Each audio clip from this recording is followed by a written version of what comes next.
A sala de conferência da corretora de cargas fervilhava com o zumbido do ar-condicionado e os cliques estridentes de saltos de grife contra o mármore polido. Fumaça de diesel se misturava com colônia cara enquanto os caminhoneiros passavam pelo saguão, mas a maioria era direcionada para cadeiras dobráveis no canto dos fundos. A mesa de mogno no centro brilhava sob luzes fluorescentes, reservada para corretores internos sob medida que controlavam o fluxo de carga por 3 estados. Marcos Vinícius, o Marcão, estava perto da parede, sua jaqueta jeans surrada contrastando fortemente com o mar de gravatas de seda e couro italiano. O cheiro de limpa-móveis do recinto não conseguia mascarar a tensão pairando no ar como a névoa matinal na rodovia Presidente Dutra. Quando ele se aproximou do balcão de inscrição, a recepcionista loira mal ergueu os olhos de suas unhas impecáveis. "Motoristas fazem o check-in ali", disse ela, apontando para uma mesa dobrável perto da saída de emergência. "Isto é apenas para corretores de frete licenciados." Marcão assentiu silenciosamente, suas mãos calejadas dobrando um envelope pardo contra o peito. Os outros caminhoneiros se arrastaram em direção ao canto designado, murmurando reclamações sobre mais uma reunião onde suas vozes não importariam. Mas Marcão permaneceu imóvel, observando os figurões tomarem seus assentos ao redor da mesa de mogno. Ele sabia algo que eles não sabiam. O envelope continha documentos que mudariam tudo. Marcão observava a sala com a paciência de um homem que dirigiu rotas de 1 milhão de quilômetros através de nevascas e calor do sertão. Suas botas com biqueira de aço não faziam barulho no mármore enquanto ele se movia para uma cadeira vazia perto da parede. O contraste era gritante. Suas mãos carregavam as cicatrizes do trabalho de carregamento e descarregamento e da troca de pneus, enquanto os dedos dos corretores eram macios por nada mais pesado do que assinar contratos. A luz do sol entrava pelas janelas do chão ao teto, lançando longas sombras sobre a mesa de conferência, onde os executivos regionais de frete folheavam os relatórios trimestrais. O cheiro de café fresco se misturava com o aroma persistente de diesel que impregnava sua jaqueta. Marcão havia aprendido há muito tempo que respeito não era dado, era conquistado através de quilômetros percorridos, promessas cumpridas e cargas entregues no prazo, independentemente do clima ou de falhas mecânicas. Uma pequena fotografia enfiada no bolso de sua jaqueta pressionava suas costelas a cada respiração. A imagem mostrava uma jovem de beca e capelo, sorrindo ao lado de um caminhão de 18 rodas desgastado pelo tempo. Sua filha Zara tinha 8 anos quando ele fez a promessa, parada no estacionamento de seu apartamento, enquanto os homens da financeira carregavam seus móveis em um caminhão. "Papai", ela havia sussurrado, "quando eu crescer, ainda seremos pobres?" Ele se ajoelhou no asfalto rachado, olhando em seus olhos que refletiam sua própria determinação. "Minha filhinha, papai vai construir algo tão grande que ninguém nunca mais vai nos menosprezar." A fotografia foi tirada 7 anos depois, em sua formatura do ensino médio, quando ela anunciou sua aceitação na faculdade de administração. Mas a promessa permaneceu não cumprida. Cada desfeita, cada rejeição, cada comentário de "você é apenas um motorista" tinha sido combustível para o motor da ambição que funcionava silenciosamente sob seu exterior humilde. O moderador da conferência, um corretor grisalho chamado Patrício, convocou a sala à ordem com 3 batidas secas de sua caneta contra um copo d'água. "Senhoras e senhores, estamos aqui para discutir a crise do corredor de frete do Sudeste. As taxas subiram 30%, os motoristas estão escassos e nossas margens estão sendo espremidas mais do que um pneu recalchutado." Risadas nervosas percorreram a mesa de mogno. Marcão ouviu de sua posição na parede enquanto Patrício continuava. "Precisamos de soluções, não de desculpas. A empresa que descobrir como controlar a capacidade neste mercado será dona de toda a região." Um corretor mais jovem levantou a mão. "E quanto a fazer parceria com operadores independentes? Alguns desses caras de um único caminhão são bastante confiáveis." A risada de Patrício era aguda como vidro quebrando. Filho, estamos falando de mover 40.000 cargas por mês. Esses independentes mal conseguem administrar seus próprios cartões de combustível. A sala explodiu em concordância, o som de sapatos caros se arrastando contra o mármore e copos d'água tilintando. Marcão permaneceu em silêncio, seus dedos traçando as bordas do envelope pardo. Eles não tinham ideia de quem estava sentado a aproximadamente 6 metros de distância. O que viria a seguir destruiria completamente suas suposições. Patrício gesticulou em direção ao canto onde os motoristas se sentavam em cadeiras dobráveis. Olha, não estou dizendo que esses caras não trabalham duro, mas dirigir um caminhão não te torna um especialista em logística. Precisamos de soluções em escala industrial, não de operações de fundo de quintal. A recepcionista loira de antes riu baixinho atrás de seu tablet. Alguns deles nem sequer têm sistemas de GPS que funcionam corretamente. Um corretor de terno azul marinho ajustou seus abotoaduras de ouro. A responsabilidade por si só torna isso impossível. Como você assegura motoristas que provavelmente aprenderam tudo com vídeos do YouTube? O cheiro de fumaça de charuto vinha do paletó de um executivo, misturando-se com o ar-condicionado estéreo. Marcão sentiu o peso de cada desfeita, cada comentário depreciativo que o seguiu por postos de gasolina e docas de carregamento em todo o país. Mas sua expressão permaneceu calma. Mãos calejadas, firmes no envelope que continha documentos que eles não estavam preparados para ver. Seu telefone vibrou uma vez contra o bolso do peito. Uma mensagem de texto que mudaria toda a dinâmica da sala. Eles pensaram que ele estava acabado antes mesmo de começar. Ele não estava. Uma nova voz cortou os murmúrios. Uma mulher de terno grafite que havia permanecido em silêncio até agora. Patrício, seus números não batem. Você está falando sobre escassez de capacidade, mas o verdadeiro problema é a coordenação. A maioria dos independentes está executando viagens de volta vazias, porque não tem acesso a sistemas de correspondência de frete. Suas palavras carregavam o peso da experiência, mas Patrício a dispensou como se estivesse espantando uma mosca. Sara, já passamos por isso. A tecnologia não pode resolver o problema fundamental. Esses motoristas simplesmente não têm o capital ou a infraestrutura para escalar. A temperatura da sala pareceu subir à medida que mais executivos se juntavam ao debate. Marcão checou seu telefone novamente. A mensagem era de seu despachante. A autoridade portuária confirma. Sua frota liberada para a expansão imediata. Parabéns, chefe. Mas ele manteve o telefone virado para baixo em seu colo, deixando a conversa continuar ao seu redor. O cheiro de pastas de couro e suor de ansiedade começou a sobrepujar o limpa-móveis. Patrício estava prestes a aprender que sua crise de capacidade havia sido resolvida há 6 meses. Ninguém viu a próxima página chegando. A solução é simples, declarou Patrício, levantando-se para andar atrás de sua cadeira. Compramos os independentes confiáveis e absorvemos suas rotas em nossas redes existentes.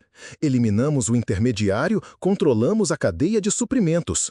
O piso de mármore ecoou a cada passo de seus sapatos de couro italiano. Marcão observou enquanto vários corretores assentiam em concordância. Seus rostos refletindo a confiança que vinha de nunca ter trocado um pneu na chuva às 3 da manhã. As luzes fluorescentes zumbiam no alto, lançando sombras duras que enfatizavam a crescente tensão na sala. Sara balançou a cabeça. Você está falando sobre destruir meios de subsistência. Alguns desses operadores estão construindo seus negócios há décadas. O sorriso de Patrício era frio como asfalto de inverno. Negócios são negócios, Sara. Sentimento não move carga. Marcão sentiu o peso familiar do envelope em suas mãos. Documentos que provariam que toda a premissa de Patrício estava errada. Seu telefone tocou novamente, desta vez uma ligação. O identificador de chamadas o fez se levantar lentamente de sua cadeira. A sala estava prestes a descobrir que sua crise de capacidade havia sido fabricada. O que aconteceu a seguir viraria todas as suposições de cabeça para baixo. Marcão atendeu o telefone com um simples alô. A voz do outro lado era nítida, profissional, carregando a autoridade de alguém acostumado a ser obedecido. Senhor Vinícius, a liberação de segurança de transporte federal foi aprovada. Sua frota agora está autorizada para operações de logística do Departamento de Defesa. O contrato do Pentágono vale 200 milhões de dólares em 3 anos. A sala inteira podia ouvir cada palavra. O sistema de telefone da conferência havia se conectado automaticamente aos alto-falantes quando ele atendeu. O rosto de Patrício ficou sem cor, como óleo vazando de uma panela rachada. O tablet da recepcionista loira escorregou de seus dedos manicurados. Os olhos de Sara se arregalaram enquanto ela processava as implicações. Marcão agradeceu ao interlocutor e encerrou a conexão, deslizando o telefone de volta para o bolso com a mesma precisão calma que ele usava para manobrar uma carreta de 53 pés em uma doca de carregamento. O cheiro de colônia, cara, não conseguia mascarar o repentino cheiro de medo que encheu a sala como fumaça de um motor superaquecido. Os corretores que estavam rindo minutos antes agora estavam sentados em silêncio atordoado. Eles pensaram que ele era apenas mais um motorista procurando por restos. Ele era o dono da mesa em que eles estavam sentados. O envelope pardo parecia mais leve nas mãos de Marcão enquanto ele se aproximava da mesa de mogno. A voz de Patrício rachou como a de um garoto de 14 anos pedindo seu primeiro encontro. Me desculpe, deve haver algum engano. Você não está em nosso registro de corretores. Marcão colocou o envelope na superfície polida, o som agudo como um motor a diesel dando um contragolpe. É porque eu não negocio frete. Eu sou o dono dele. Ele abriu o envelope com precisão deliberada, removendo documentos que haviam sido autenticados, carimbados e arquivados na Administração Federal de Segurança de Transportes Rodoviários. A primeira página mostrava os documentos de incorporação da Vinícius Transportes e Soluções, estabelecida há 18 meses. A segunda revelava a autoridade do Departamento de Transportes para o Comércio Interestadual em todos os 48 estados contíguos. O terceiro documento fez os joelhos de Patrício cederem. Um contrato de fornecedor preferencial com o Departamento de Defesa dos Estados Unidos, autorizando suporte logístico prioritário para instalações militares em todo o corredor do Sudeste. O ar-condicionado da sala parecia lutar contra o calor do constrangimento que irradiava dos executivos que o haviam dispensado como apenas um motorista 20 minutos antes. O piso de mármore parecia sólido sob as botas de Marcão, enquanto ele observava seus rostos processarem informações que destruíram todas as suposições que eles haviam feito. A crise de capacidade deles não era uma crise, era uma oportunidade de mercado que ele estava preenchendo silenciosamente há mais de um ano. 1.500 caminhões, disse Marcão em voz baixa, sua voz carregando a autoridade de alguém que havia merecido cada palavra. Todos proprietários operadores que estavam cansados de serem tratados como cidadãos de segunda classe por empresas como a sua. Ele puxou outro documento, uma lista de frota que fez Sara ofegar audivelmente. Os nomes incluíam motoristas que haviam sido colocados na lista negra, dispensados ou subestimados por todas as principais empresas de frete da região. Patrício tentou falar, mas só conseguiu um sussurro estrangulado. O cheiro de sucesso parecia encher a sala, apesar do ar-condicionado estéril. Marcão continuou com a precisão calma de um homem lendo manifestos de remessa. Nós lidamos com carga especializada que requer autorizações de segurança que a maioria de seus motoristas não tem. Equipamentos militares, suprimentos governamentais, materiais de infraestrutura crítica. A recepcionista loira estava digitando freneticamente em seu tablet, provavelmente pesquisando o registro da empresa de Marcão. Suas unhas impecáveis clicaram na tela como código Morse, soletrando os obituários profissionais de seus chefes. A crise de frete que Patrício havia descrito não foi causada por escassez de motoristas ou restrições de capacidade. Foi causada por empresas como a dele tratar motoristas profissionais como equipamentos descartáveis em vez de parceiros de negócios. Marcão enfiou a mão em sua jaqueta e retirou a fotografia de sua filha. A imagem mostrava a ela em pé ao lado de um Peterbilt brilhante, vestindo um terno de negócios e segurando seu diploma de MBA. Minha filha Zara se formou summa cum laude no mês passado. Gestão de operações, com concentração em logística. Ele colocou a foto na mesa de conferência, ao lado dos documentos legais. Ela começa como diretora de operações na próxima semana.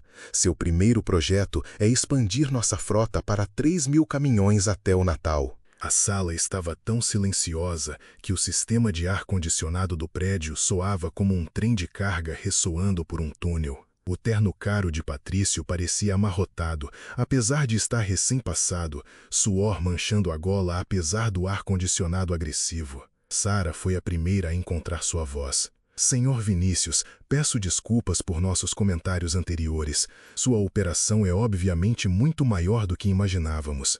Marcão assentiu educadamente, reunindo seus documentos com o mesmo cuidado metódico que ele usava para proteger as cargas. A luz do sol da manhã entrando pelas janelas parecia mais brilhante agora, iluminando partículas de poeira que dançavam como confetes de celebração no ar. A promessa que ele havia feito à sua filha de 8 anos em um estacionamento de apartamentos havia sido cumprida além dos sonhos mais loucos de ambos. Mas a verdadeira vitória não foi o contrato do Pentágono ou o tamanho da frota. Foi o olhar de respeito nos olhos de pessoas que o haviam dispensado como indigno de sua atenção.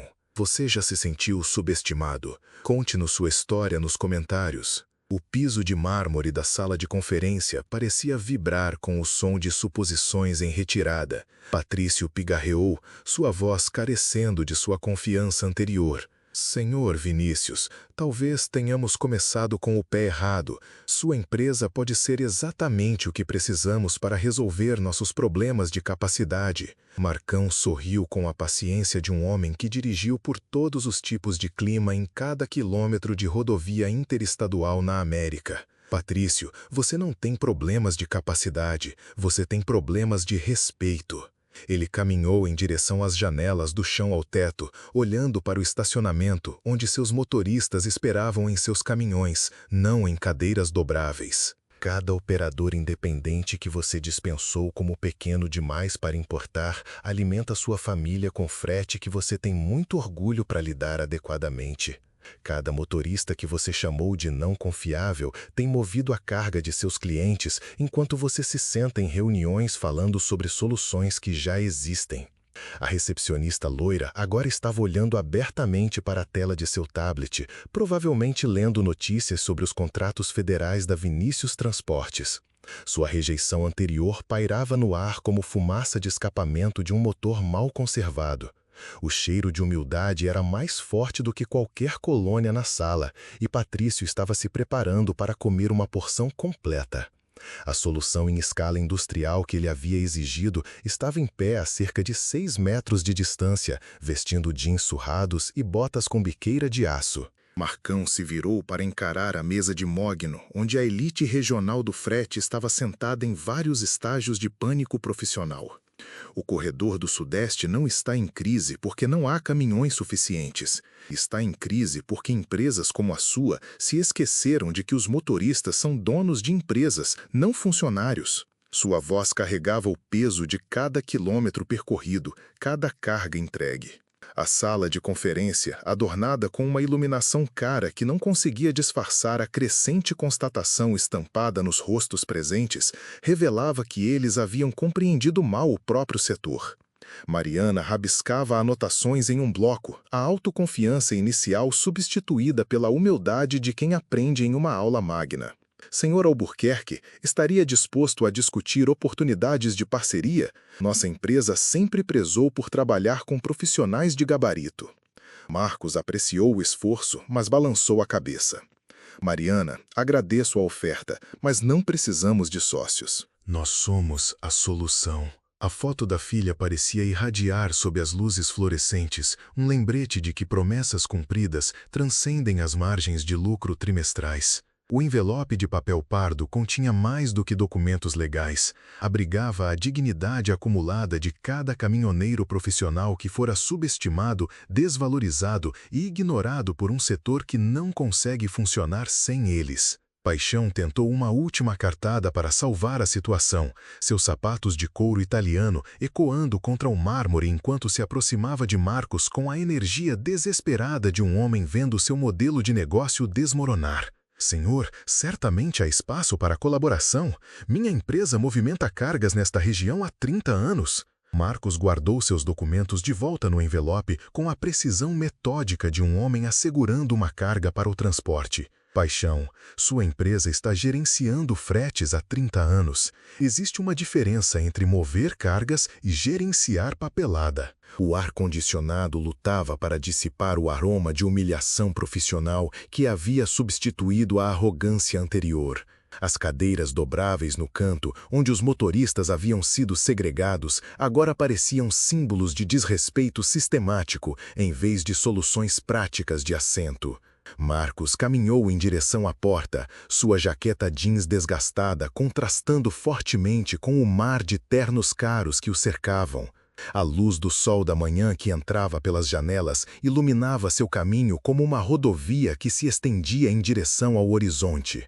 Senhores, senhoras, a crise de capacidade com que vocês estão preocupados foi resolvida há meses. Vocês apenas não estavam prestando atenção aos motoristas que a resolveram. Curta este vídeo se você já foi julgado injustamente. A porta da sala de conferência se fechou atrás de Marcos com a solenidade dos freios a ar de um caminhão sendo acionados em um posto de pesagem.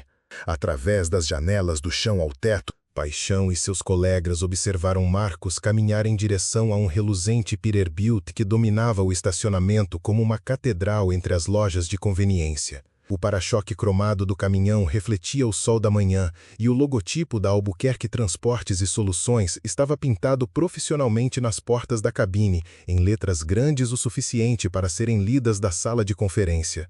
Uma jovem em um terno de negócios emergiu do lado do passageiro, sua filha Zara, com MBA em mãos, pronta para ajudar a expandir seu império de respeito e dignidade profissional.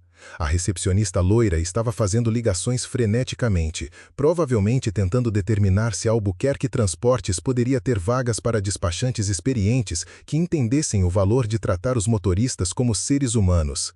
Mariana havia abandonado seu bloco de anotações e estava olhando pela janela como alguém assistindo suas suposições de carreira partirem em uma carreta de 18 rodas. O cheiro de escapamento diesel invadiu o sistema de ventilação do prédio, carregando a promessa de fretes movidos com eficiência por motoristas que entendem que o respeito flui em ambas as direções nas rodovias do Brasil.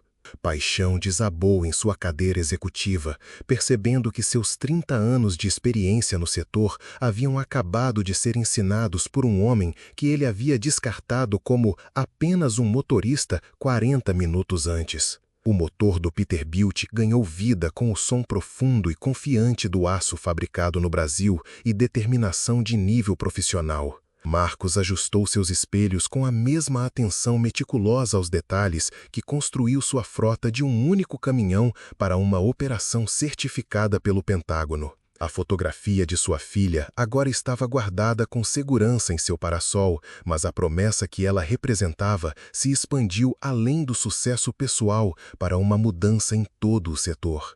Através das janelas da sala de conferência, ele podia ver corretores e executivos reunidos em torno de sua mesa de mogno, provavelmente tentando descobrir como reconstruir relacionamentos com os operadores independentes que eles passaram anos alienando. O asfalto do estacionamento estava quente sob seus pneus enquanto ele se preparava para partir, mas a lembrança de seus rostos chocados permaneceria com ele por mais tempo do que qualquer entrega de frete. Zara apertou o cinto de segurança e abriu seu laptop, já revisando contratos para motoristas que queriam se juntar a uma operação que valorizava o profissionalismo acima do preconceito. Pai, disse ela, acho que vamos precisar de um escritório maior. Marcos sorriu ao engatar a marcha. Filha, vamos precisar de um setor maior. O sol da manhã subiu mais alto enquanto Peterbilt entrava na rodovia, juntando-se ao fluxo do comércio que conecta cada canto do Brasil por meio da dedicação de motoristas profissionais.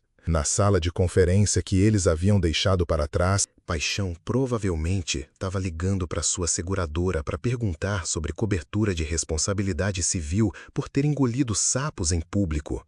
A recepcionista loira provavelmente havia atualizado seu currículo para incluir comunicação respeitosa com profissionais de transporte como uma competência essencial. Mariana pode realmente aprender com a experiência e construir uma empresa melhor que trate os motoristas como parceiros, em vez de problemas a serem gerenciados.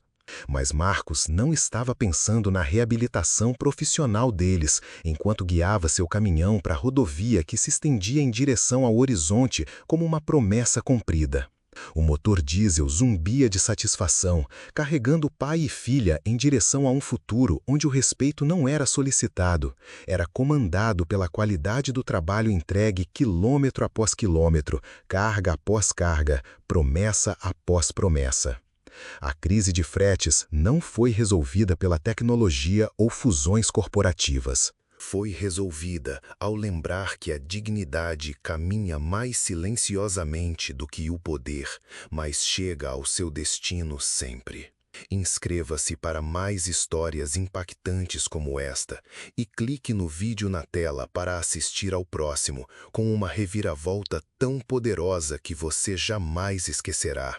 Se você gostou deste vídeo, deixe seu valeu demais para apoiar o canal e incentivar a produção de mais conteúdo como este.